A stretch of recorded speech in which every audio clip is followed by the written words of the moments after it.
Assalamualaikum dan salam sejahtera. Saya Yoyo Ain Laina Baharudin dalam Dunia 11 Pagi.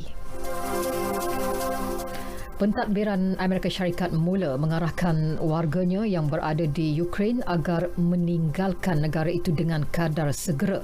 Penasihat Keselamatan Negara Amerika Syarikat, Jake Sullivan berkata bahagian perisikan Amerika mendakwa Presiden Rusia akan mengarahkan serangan ke atas Kiev pada bila-bila masa sebelum tamatnya tamasya Sukan Olimpik musim sejuk di Beijing. Bagaimanapun, masih tidak jelas sama ada arahan tersebut telah dikeluarkan ataupun belum. Terbaru, imej dari satelit memaparkan tentera Rusia telah ditempatkan di beberapa kawasan berdekatan sempadan. Sementara itu, Moskow menyifatkan jawapan balas yang diberi Pertubuhan Perjanjian Atlantik Utara dan Kesatuan Eropah sebagai tidak menghormati jaminan keselamatan yang dipinta Rusia.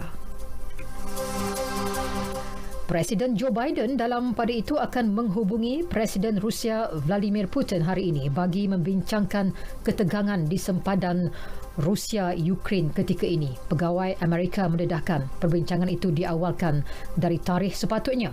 Ini berikutan konflik bersenjata di Eropah yang dilihat semakin meruncing dengan ribuan tentera Rusia ketika ini ditempatkan di sempadan Ukraine. Sementara itu, keputusan Amerika Syarikat membekukan aset Afghanistan terdahulu sebanyak $7 bilion mengundang kemarahan Taliban. Presiden Joe Biden mahu aset tersebut digunakan sebagai bayaran pampasan kepada mangsa tragedi 11 September dan bantuan kemanusiaan pasca peperangan di Kabul. Menurut seorang pegawai tertinggi Amerika, dana berkenaan merupakan bantuan asing kepada kerajaan Afghanistan bagi membantu memulihkan semula negara tersebut. Ia kini berada dalam simpanan Rizab Persekutuan New York sejak Taliban mengambil alih Kabul. Ke perkembangan COVID-19, Amerika Syarikat menangguhkan pemberian vaksin COVID-19 Pfizer dan BioNTech selama 2 bulan kepada kanak-kanak berumur 6 bulan hingga 4 tahun. Pentadbiran Makanan dan Ubat-ubatan FDA dalam kenyataan memaklumkan mereka memerlukan lebih banyak data sebelum perkara itu dapat direalisasikan. Antara perkara yang perlu diambil kira ialah keselamatan dan keberkesanannya. Dalam pada itu, ribuan petugas Majlis Perbandaran New York bakal kehilangan pekerjaan kerana tidak melengkapkan suntikan vaksin COVID-19 menjelang tarikh akhir untuk berbuat demikian semalam. Datuk Bandar Eric Adams tidak berganjak dengan keputusan tersebut walaupun dibantah pimpinan Kesatuan Sekerja. Kira-kira 4,000 daripada 370,000 petugas masih belum mendapatkan suntikan. Walaupun mewakili tidak sampai 1% daripada keseluruhan petugas, namun ia merupakan pemberhentian pekerja terbesar di Amerika Syarikat. Perancis dalam pada itu akan membatalkan keperluan mengemukakan keputusan ujian COVID-19 negatif bagi semua pelancong yang lengkap vaksinasi masuk ke negara itu bermula hari ini. Menerusi satu kenyataan, kerajaan negara itu memaklumkan pelancong hanya perlu menunjukkan bukti telah menerima vaksinasi lengkap dari negara asal. Langkah itu bertepatan dengan fasa baharu pandemik yang digunakan kebanyakan negara. Bagi pelancong yang belum divaksinasi, mereka masih perlu melaksanakan ujian COVID-19.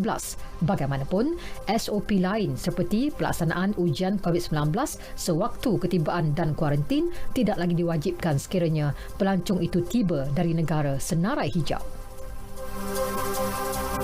Seorang wartawan ditembak mati dalam insiden keganasan terbaru terhadap petugas media di selatan negeri Oaxaca, Mexico. Heber Lopez, penulis bebas bagi Noticias Web, menerima pelbagai urutan bunuh sejak tahun 2019. Menurut Peguam Negara, 2 suspek yang ada kaitan dengan kejadian tembakan tersebut berjaya diberkas. Lopez sebelum itu sering membuat laporan mengenai aktiviti politik dan salah guna kuasa oleh pemimpin kerajaan tempatan, Rodolfo Canseco. Kira-kira 145 petugas media dan rata-rata wartawan terbunuh sepanjang tahun 2000 hingga 2021. Bola sepak Liga Perdana Inggeris. Arsenal berjaya meraih mata penuh apabila menang tipis 1-0 ketika berdepan Wolverhampton Wanderers di Stadium Maulana. Gol tunggal perlawanan dijaringkan pemain pertahanan Gabriel pada minit ke-25. The Gunners kini menghuni tangga ke-5 Liga dengan mengumpul 39 mata. Manchester City kekal di Persada Liga dengan 60 mata, diikuti Liverpool 51 mata. Sekian berita yang disunting oleh Ashrik Fahmi Ahmad dari Pusat Berita RTM. Assalamualaikum dan salam sejahtera.